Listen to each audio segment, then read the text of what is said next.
आपको BeCl2 is electron deficient, Lewis acid की तरह यूज करते हैं, इसको 4 इलेक्ट्रॉन की जरूरत पड़ती है। तो हम यहाँ पे क्या करते हैं, BeCl2 अपने आप मॉलिक्यूल के साथ पॉलीमर बनता है। तो वेपर फेज में इस तरीके का पॉलीमर बनाता है। ये बेसिकली अगर हम ऐसे कहें सो it is a kind of dimer, हम बोल सकते हैं उसको, क्योंकि दो मॉलिक्यूल जुड़ रहे हैं, ये BeCl2 है और ये BeCl2 है। ये इसको सपोर्ट देता है और इस क्लोरीन के पास ऑलरेडी 3 लोन पेयर यहाँ पे है, तो ये डोनेट करके सपोर्ट कर सकता है और ये क्लोरीन इसको सपोर्ट करता है। आपको एरो देने की जरूरत नहीं है, आप सिंपली लाइन ड्रॉ कर देना। मैं आपको समझाने के लिए बोल रही हूँ।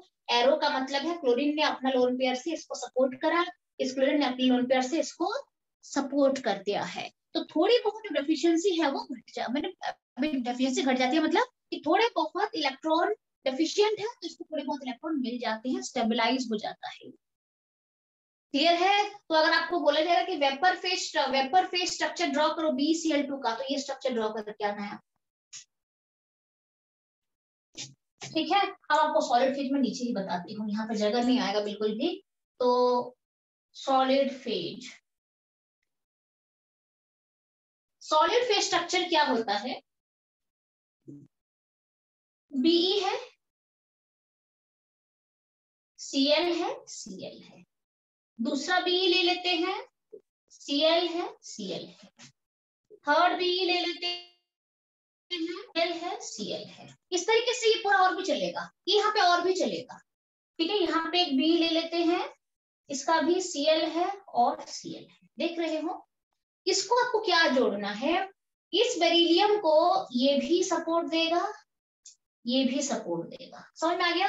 इस बेरिलियम को ये भी अपना सपोर्ट देगा, ये भी सपोर्ट देगा, इस बेरिलियम को ये भी सपोर्ट देगा और ये भी सपोर्ट देगा।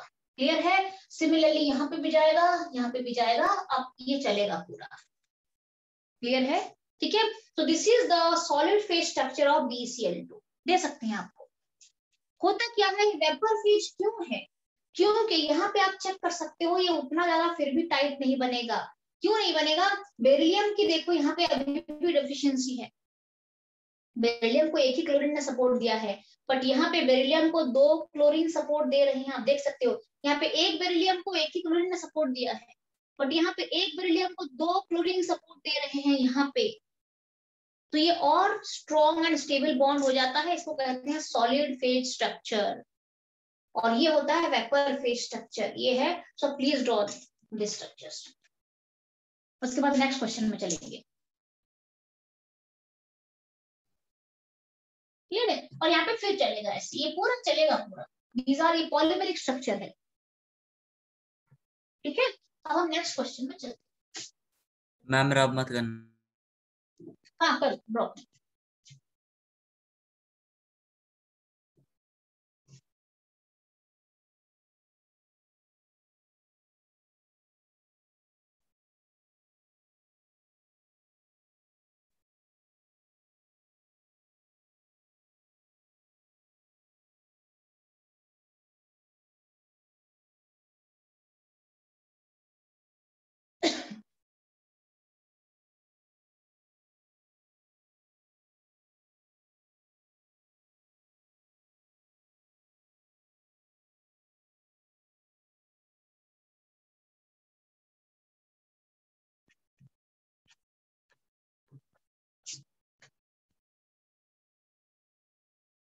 डन है अल्पेश? Yes ma'am done. अच्छा, चलते हैं नेक्स्ट क्वेश्चन में चलते हैं। Question number 5। Why are group 1 elements called alkali metals? क्यों हम ग्रुप 1 एलिमेंट को alkali metals कहते हैं? क्योंकि ये वाटर के साथ रिएक्शन दिखा के स्ट्रॉन्ग एल्कली प्रोड्यूस करते हैं। क्वेश्चन नंबर 5 में यहीं पे करवा देती हूँ। Question number 5, why alkali metals are known as, I mean why group 1 elements are known as alkali metal? हम इसे क्यों कहते हैं, इसको alkali metal का नाम क्यों दिया गया है? बिकॉज इनके, वैसे मैं आपको बता देती हूँ, इनके ऑक्साइड, हाइड्रोक्साइड है और हाइड्राइड से सारे बेसिक नेचर के होते हैं। बट आपको क्या पॉइंट यहाँ पे लिखना है कि जब ये वाटर से रिएक्शन दिखाते हैं तो ये बेस हाइड्रोक्साइड प्रोड्यूस करते हैं जो कि स्ट्रॉन्ग बेस है। जैसे कि अगर सोडियम रिएक्शन दिखाएगा वाटर के साथ तो क्या बनाएगा, NaOH बनाएगा, 2Na ले लेते हैं यहाँ पे, तो और ये हम यहाँ पे ऐसे भी लिख सकते हैं और हाफ H2 लिख सकते हैं आप चाहो, या फिर आप सबको 2 से मल्टीप्लाई कर दो, इसको 2 से कर दो, आप ऐसे भी कर सकते हैं। यहाँ पे 2 दे दो, यहाँ पे 2 दे दो, यहाँ पे 2NaOH प्लस H2। तो आपने क्या देखा, सोडियम रिएक्शन दिखाता है, वाटर दिखाने के बाद, वाटर से रिएक्शन दिखाने के बाद बेस प्रोड्यूस कर रहा है, very strong base. Similarly lithium भी बेस बनाएगा, पोटेशियम भी बेस बनाएगा, सारे बेस बनाएंगे, तो that's why these are known as alkali metals. और मैं आपको बता देती हूँ, ये रिएक्शन काफी एक्सप्लोसिव हो जाता है, इसको मर्क्यूरी एमाल्गम के प्रेजेंस में ही इस रिएक्शन को कैरी आउट करा जाता है, सो दैट थोड़ा सा रिएक्शन जो है वो थम जाए, अदरवाइज काफी हाई हीट के साथ ये एक्सप्लोसिव रिएक्शन हो सकता है। ठीक है, तो ये जो रिएक्शन है ये कोल्ड वाटर में करा जाता है, हॉट वाटर में तो पता नहीं क्या हो जाएगा। बिल्कुल कोल्ड वाटर में ही रिएक्शन कराया जाता है, फिर भी रिएक्शन बन जाता है। तो आप सोच सकते हो कितने रिएक्टिव हैं। और सोडियम को एक क्वेश्चन आगे भी है कि सोडियम को हम केरोसिन ऑयल के अंदर डिप करके क्यों रखते हैं, क्योंकि सोडियम जो है वो वाटर के साथ और एयर के साथ काफी ज्यादा रिएक्टिव है। तो अगर मैं नॉर्मल एयर में रख दूं, सोडियम को स्टोर करके रख दूं या पानी के अंदर रखूं, तो ये हाईली एक्सप्लोसिव रिएक्शंस दिखा सकता है। That's why it is always stored in under kerosene oil. और ये जो आपको क्वेश्चन मैंने बताया, आपने जूनियर क्लास में पढ़ा होगा डेफिनेटली, कि सोडियम को केरोसिन ऑयल के अंदर डिप करके रखा जाता है। था आपका जूनियर क्लास में, था कि नहीं? Yes ma'am. डेफिनेटली होगा। ठीक है, तो इसका रीजन क्या है, because it is highly reactive towards water and air. But oil के साथ इसका रिएक्शन नहीं दिखता है, तो उसे केरोसिन ऑयल में डाल के रखा जाता है। So this is the question number 5। Alkali metal क्यों अल्कली मेटल है, बिकॉज बेस। चलते हैं क्वेश्चन नंबर 6 में चलते हैं। अच्छा, क्वेश्चन नंबर 6, आप भी थोड़ा आंसर दो, अगर किसी ने करा हुआ है तो यू कैन गिव मी, आप मुझे आंसर दे सकते हो ना।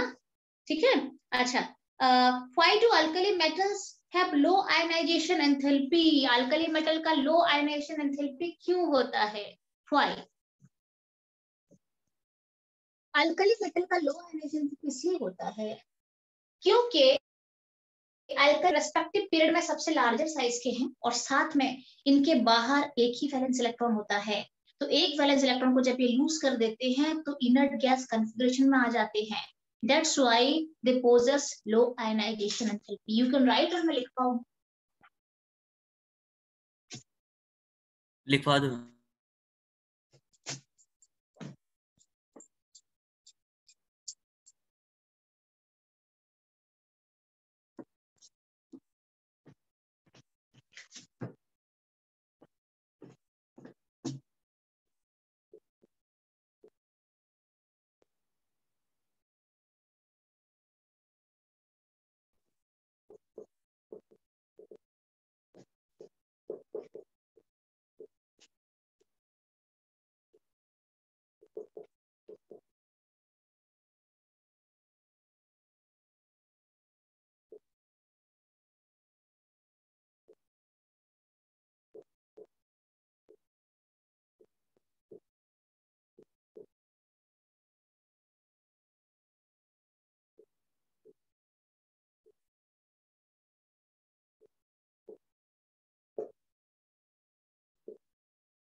क्लियर है? ठीक है, alkali metals are largest in size in their respective periods and possess only one valence electrons. After losing one electron, they acquire noble gas configuration. That is why they possess low ionization enthalpy. Right, ठीक है, चलते हैं question में चलते हैं। और इस एक इलेक्ट्रॉन को निकालने के लिए बहुत कम एनर्जी रिक्वायरमेंट होती है। ठीक है, और उसको वो अगर निकाल देता है तो नोबल गैस में आ जाता है। ठीक है, अच्छा, और एक बात बता देती हूँ, इनके तो दो आयनाइजेशन एंथैल्पी होते हैं, बट जब मैं नीचे की तरफ जाती हूँ ना, बढ़ती हूँ ऊपर से नीचे की तरफ, तो आयनाइजेशन एंथैल्पी और घटते हैं। जैसे कि सोडियम और रुबिडियम, किसका आयनाइजेशन एंथैल्पी कम है?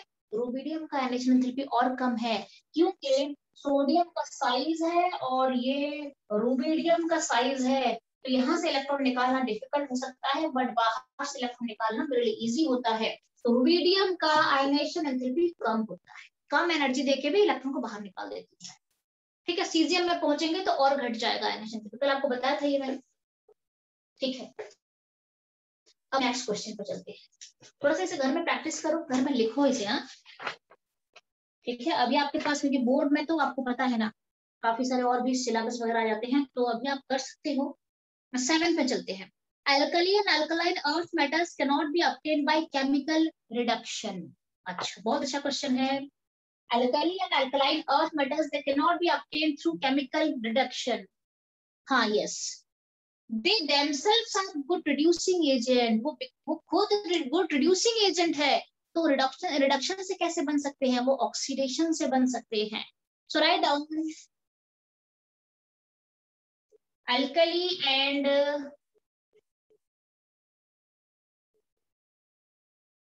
alkaline earth metals are good reducing agent. So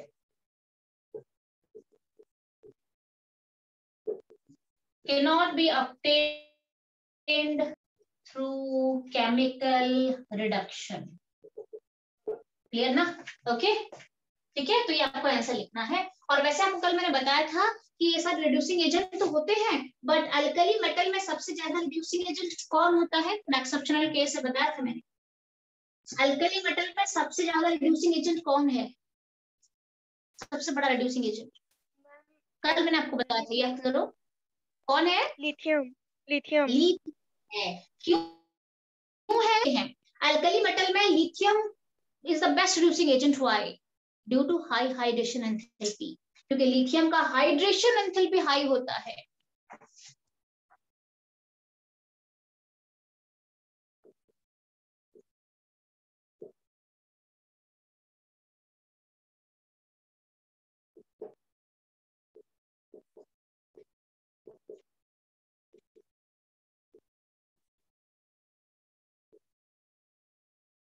आना चाहिए था, पता है ना, दीपाली को आना चाहिए था। आज उसको फिजिक्स का एग्जाम खत्म हुआ है, तो जैसे तैसे करके वो अगर ज्वाइन थोड़ा सा कर लेती ना, तो ये बहुत हेल्प करता उसे। Anyway, lithium has high hydration enthalpy, so it is the best reducing agent. दे सकते हैं, रीजनिंग दे सकते हैं, और आपको ये भी दे सकते हैं कि रिड्यूसिंग एजेंट को पहचानने के लिए कौन कौन से फैक्टर चाहिए। ठीक है, तो आप एक काम करना, तो सबसे बेस्ट अगर मैं सारी एक्सप्लेन करने लगूं तो बहुत टाइम लगेगा, कि प्रॉपर अपना एस ब्लॉक के नोट्स जो मैंने भेजा है ना, इसके बाद आपको इजी लग जाएगा पढ़ने में, एक बार पढ़ लेना। ठीक है, 7 के बाद चलते हैं, क्वेश्चन नंबर 8 में चलते हैं। ठीक है, एंड 8 में क्वेश्चन है, आप एक काम करना, आज हमारा फ्राइडे है, आज तो मैं क्लास ले रही हूँ, और आज मेरी अभी कैंपस की भी क्लास है, नहीं तो लंबा खींच लेती अभी मैं, तो जितना है हम बहुत ज्यादा नहीं खींचेंगे। आज कितना टाइम बचा है?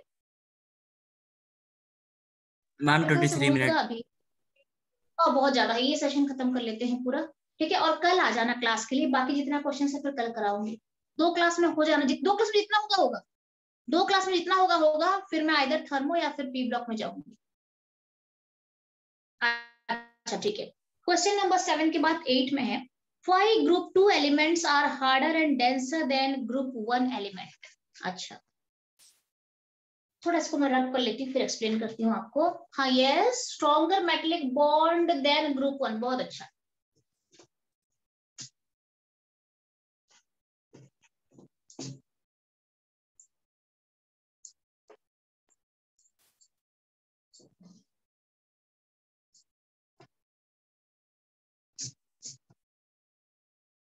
अच्छा, क्वेश्चन नंबर 8 पूछा गया है कि अल्कलाइन अर्थ में 2 एलिमेंट्स है, ये थोड़ा हार्ड मेटल्स होते हैं as compare to alkali metals. तो आपको मैंने कल बताया था कि अल्कली मेटल्स को सॉफ्ट मेटल्स कहते हैं।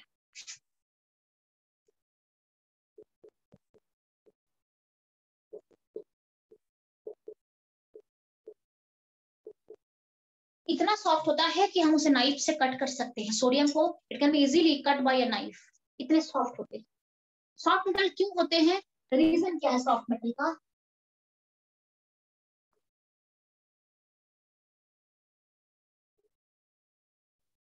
वीक मेटलिक बॉन्ड होता है उनमें, that's why alkali metals are soft metals. अच्छा, चलते हैं अल्कलाइन की तरफ चलते हैं।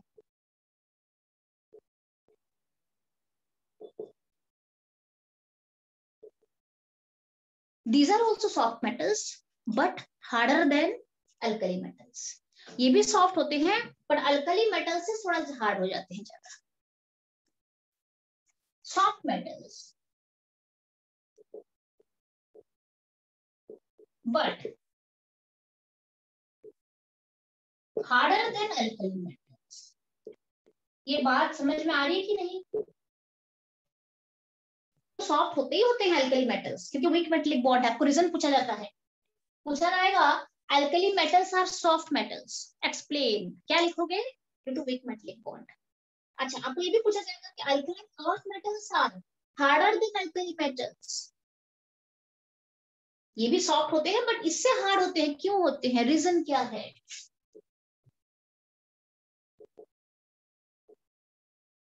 दे possess strong metallic bond than alkali metal. यहाँ पे वीक मेटलिक बॉन्ड होता है बट अल्कलाइन अर्थ मेटल का के केस में क्या होता है, बॉन्ड थोड़ा स्ट्रॉन्ग हो जाता है मेटलिक बॉन्ड। तो जब स्ट्रॉन्ग मेटलिक बॉन्ड अगर स्ट्रॉन्ग हो गया तो हार्ड हो जाएगा ना।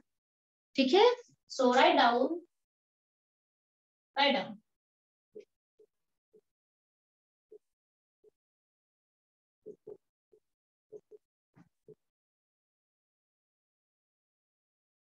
possess strong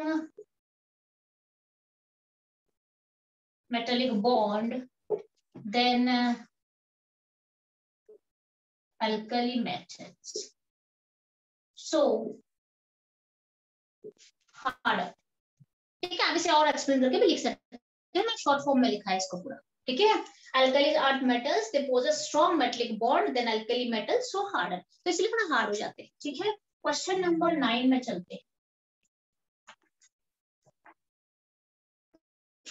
अच्छा, why is potassium more reactive than sodium? Potassium sodium से ज्यादा रिएक्टिव क्यों है? पोटेशियम सोडियम से ज्यादा रिएक्टिव क्यों है? नीचे की तरफ मेटल की रिएक्टिविटी बढ़ जाती है, क्यों? बिकॉज एंथैल्पी घट जाती है, बिकॉज यस, बिकॉज एंथैल्पी घट जाती है। पोटेशियम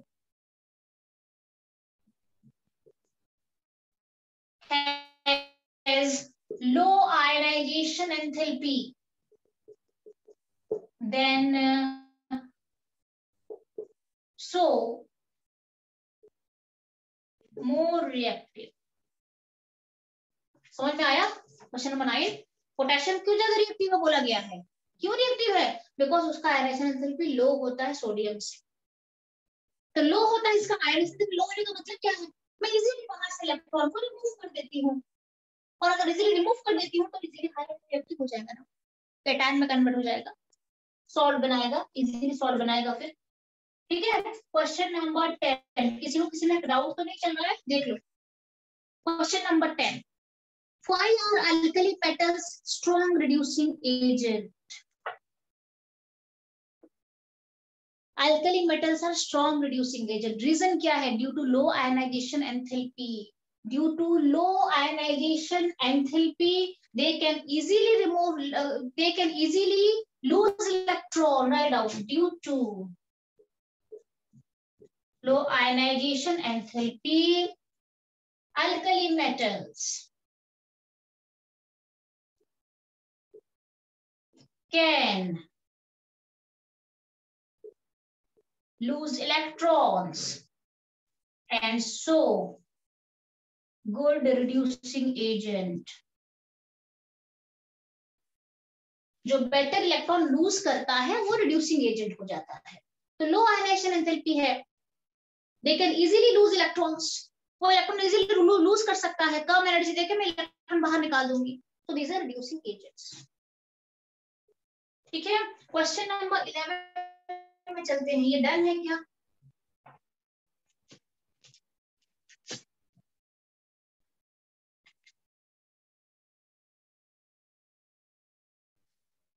थोड़ा कुछ मुझे ऐसा लग रहा है, बाकी बच्चों के लिए मुझे थोड़ा बुरा लग रहा है, इन द सेंस कि आस्था के लिए और बाकी बच्चे जिनका पेपर हो चुका है, थोड़ा सा वैसे तो हमारा आयुष का भी बाकी है, अर्पित का बाकी है, दीपाली का बाकी है, प्राची का भी बाकी है, हिमसबरी का भी बाकी है पेपर। उनका तो मैं पूरा कोशिश कर रही हूँ कि सारा करा दूं, बट हाँ आस्था और विंशु का भी थोड़ा और पहले हो जाता तो बेटर रिजल्ट हमें दिख सकता था। बट कोई बात नहीं, नो प्रॉब्लम, जो जैसा हुआ हो गया है। एंड अभी हमें आगे फिर पॉजिटिव थॉट के साथ अभी आगे भी चलना है, देख लेते हैं कैसा होगा। और 12th क्लास की जो क्लास होगी, मैं इसीलिए बोल रही हूँ एज सुन एज 11th खत्म होता है मुझे इन्फॉर्म कर देना, स्टार्ट, ठीक है। अच्छा, question number 10 is done, next go to question number 11।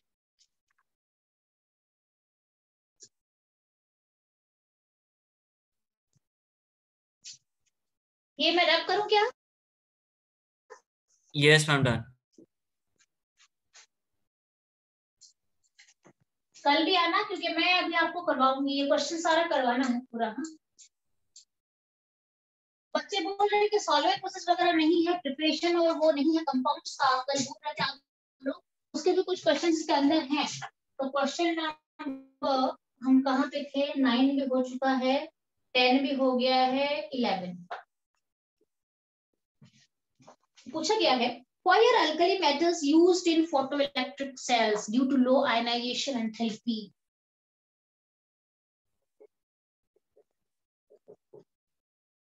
They are used in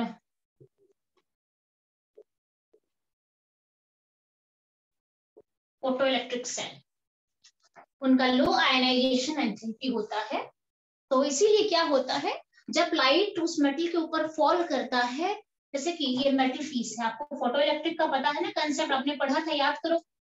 ऐसे हम यहाँ पे हाई वोल्टेज देते हैं, याद करो। ये कैथोड है ना, ये कैथोड है, तो हमें इस तरीके से देनी पड़ेगी, और यहाँ पे इस तरीके से मेरा, याद करो, आप याद करो,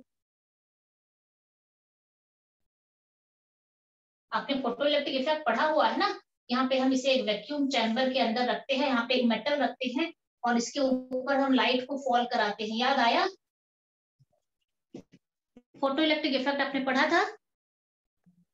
यस मैम। आपको पढ़ा था, में पढ़ाया था। जैसे ही लाइट एनर्जी यहाँ पे फॉल करती है, जब लाइट यहाँ पे गिरेगी इसके ऊपर, प्लेट के ऊपर, तो क्या होता है, इसका आयनाइजेशन पे लो है ना, इसका मतलब है कम एनर्जी के साथ भी यहाँ से इलेक्ट्रॉन आउट हो सकते हैं,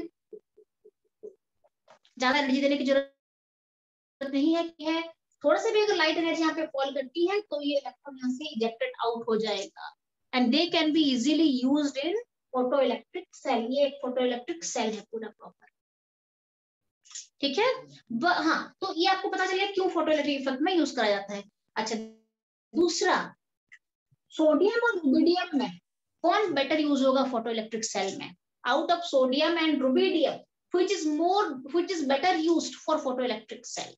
ध्यान रहे, बेटर यूज होगा, या फिर सीजियम है तो और भी बेहतरीन हो जाएगा, क्योंकि नीचे की तरफ एंथैल्पी और घटती है, नीचे की तरफ ये तो वैसे लो होता है, और नीचे की तरफ और घट जाती है एंथैल्पी, तो और थोड़ी सी लाइट से भी इलेक्ट्रॉन निकल सकते हैं अगर मैं रुबिडियम और सीजियम की तरफ चलूं तो इसीलिए हम रुबिडियम, सीजियम, ये सब मेटल्स को ज्यादा यूज करते हैं फोटो इलेक्ट्रिक सेल में as compare to sodium and potassium. Clear है? ठीक है, तो क्वेश्चन नंबर 12 में चलते हैं।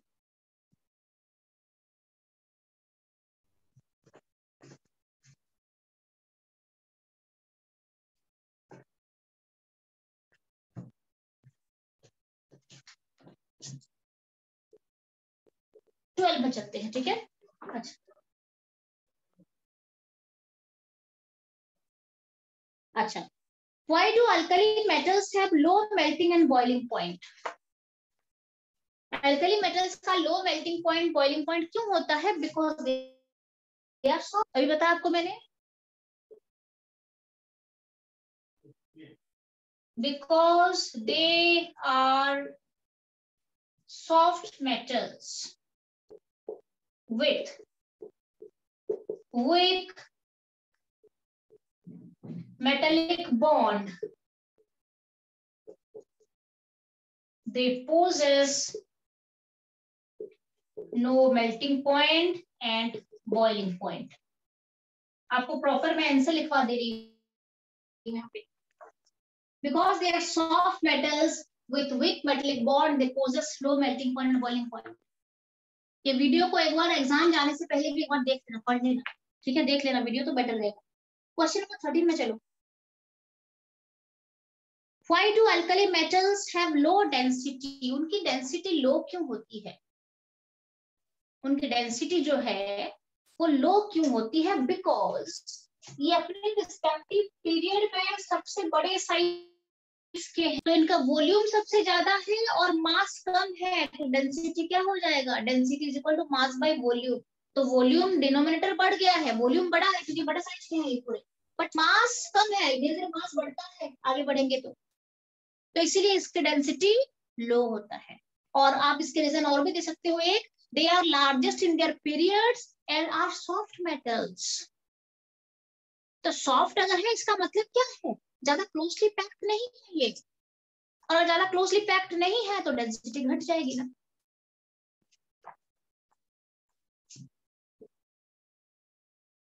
Largest in their periods and soft metals। so low density, ठीक है। क्वेश्चन नंबर 13 के बाद क्वेश्चन नंबर 14 में चलते हैं। अच्छा, why are alkali metals soft? अभी बता चुकी हूँ ऑलरेडी मैं, सॉफ्ट क्यों है alkali metals? बार बार मैं आपको बता चुकी हूँ सॉफ्ट क्यों है alkali metals, because they possess weak metallic bond, that's why they are soft।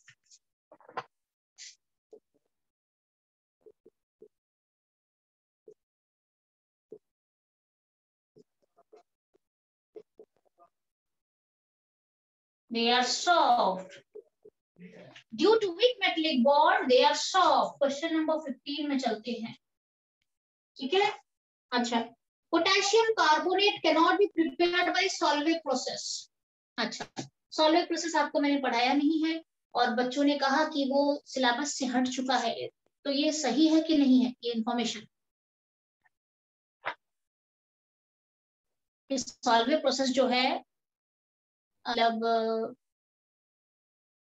अगर मैं आपको बताऊं सोडियम कार्बोनेट का प्रिपरेशन, सोडियम बाइक कार्बोनेट का प्रिपरेशन, ये सिलेबस से हट गया है ना हेमसबरी? Yes ma'am. तो ये आप में से किसी के स्कूल में पढ़ाया नहीं गया है? आपको बेटर आइडिया होगा ना स्कूल में टीचर ने क्या पढ़ाया है कि नहीं पढ़ाया।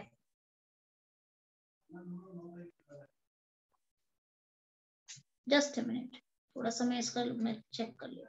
ओहो, इसीलिए ऐसा लग रहा है ये। और आप थोड़ा क्लियर दिखा होगा आपको बोर्ड, देखना मैंने लाइट पहले भी बहुत कम ठीक था, ऐसे ही था। अच्छा, तो फिर मुझे लाइट बहुत कम करके रखा था मैंने, ठीक है। ओके, तो क्या बताया, कभी कुछ पूछा था मैंने आपको, भूल गई क्या पूछा था, एक मिनट। हाँ, जो सॉल्वेट प्रोसेस वगैरह आपके स्कूल में है कि तुम्हारा आया था कि नहीं विंशु?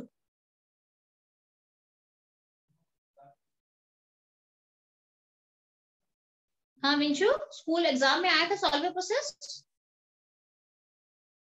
नो मैम, ये नहीं आया। नहीं आया था, इसका मतलब ये क्या करें, लीव कर दें इसे, फिर आगे बढ़े अगर आपका सिलेबस में नहीं है तो।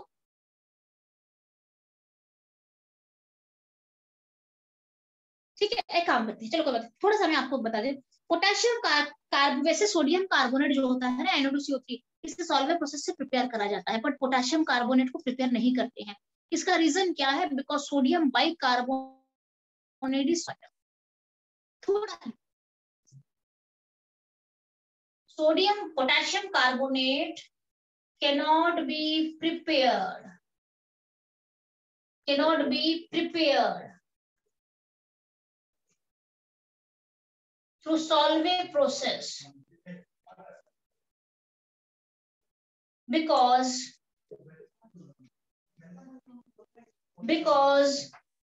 potassium bicarbonate is soluble in water and cannot be precipitated। ठीक है, सिंपल है। नहीं आया तो मत पढ़ना, अगर स्कूल में टीचर ने करवाया है तो 2 लाइन का आंसर लर्न कर सकते हो, इंपॉर्टेंट क्वेश्चन है। सिलेबस में नहीं है तो इसलिए मैं फोकस नहीं कर रही हूँ ज्यादा।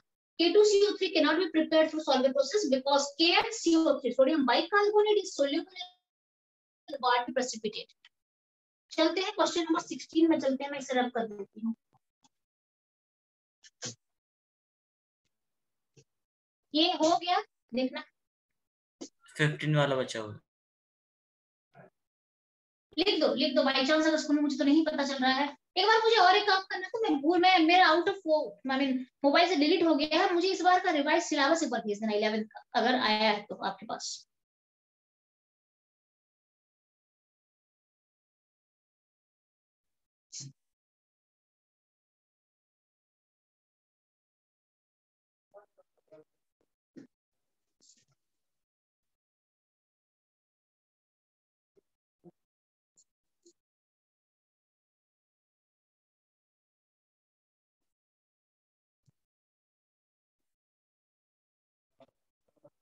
ये हो गया Arpit? Yes ma'am, done.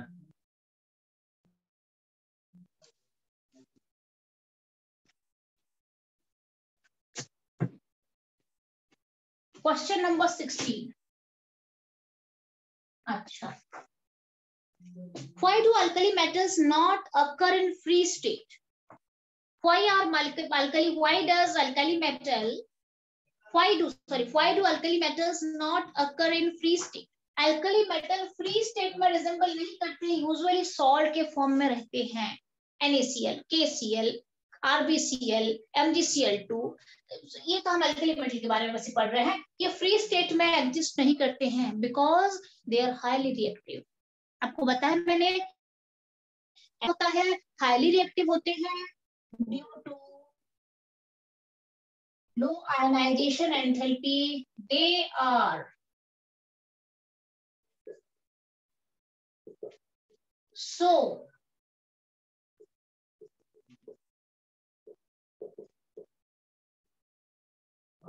free state। Question number 17, ठीक है, चलते हैं क्वेश्चन नंबर 17 में। ये समझना तो इसलिए फ्री स्टेट में नहीं रहता है, ठीक है। अच्छा, तो ऐसे में ये यूजुअली सॉल्ट के फॉर्म में रहते हैं, तो इसीलिए जब मुझे मेटल चाहिए प्रॉपर, मान लो सोडियम सॉल्ट में है, NaCl है, तो मुझे मेटल अगर मान लो मुझे प्योर सोडियम चाहिए तो मुझे एक्सट्रैक्शन के थ्रू उसे मेटल को एक्सट्रैक्ट करना पड़ता है, ठीक है।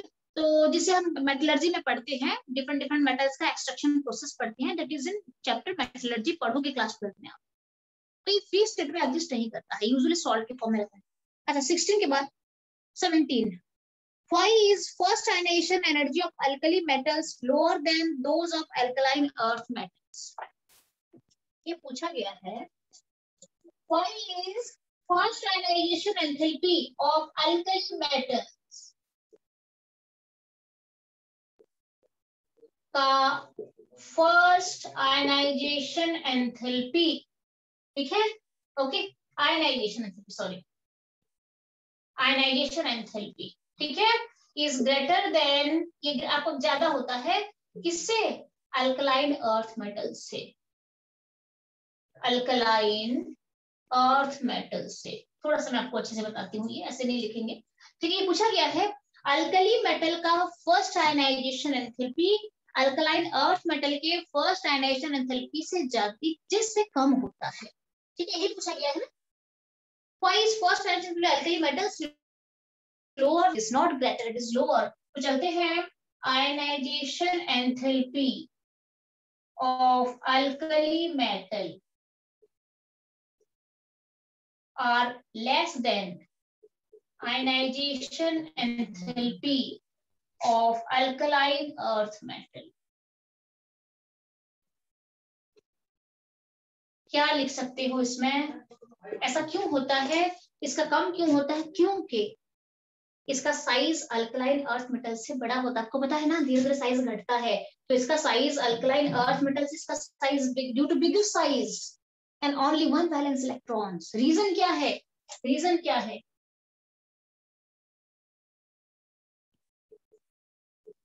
due to large size and only one valence electron in alkali metals.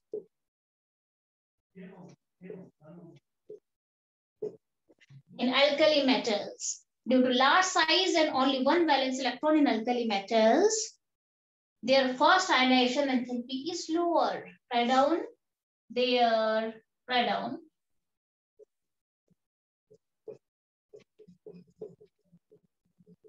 Ionization enthalpy is lower.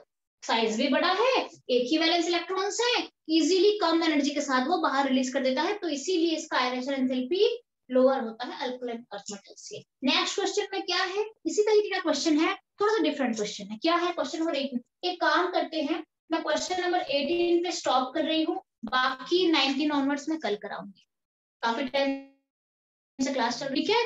तो 18 लास्ट क्वेश्चन है। यहाँ पे क्या पूछा गया है, आप थोड़ा सोच के मुझे बताएं।